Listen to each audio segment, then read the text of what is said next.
Now that we've added a mesh collider to our reactor core, we're ready to make these cores respond to the player's touch, or click in our case.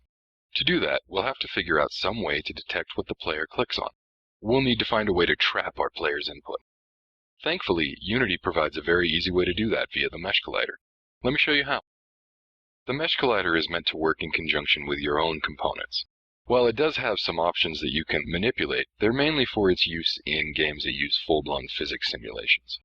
Since we're only using the physics simulation to detect player input, we can ignore these options and we can go straight to our own code in the reactor core component.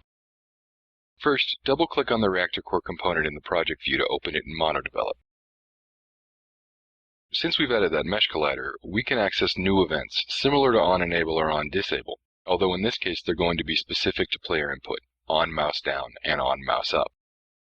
So for us next, we're going to add an on mouse up routine after the on update routine in our reactor core. Next, we'll add a switch to this routine that checks the reactor core state and sets it to moving down if the control rod is currently in the up position. And again, I'm going to paste in the code for speed. Okay, well, honestly, that's it. There we have it. If we hit play in Unity, we should see the control rods move down only after we click on each reactor core. So let's give it a shot. Very nice.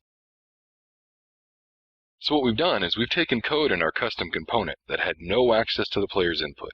And with help from the mesh collider, we've added the ability to detect when the player clicks on our game object. Now our game is truly interactive.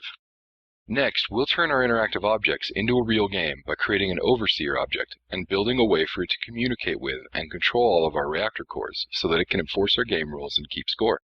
Good luck!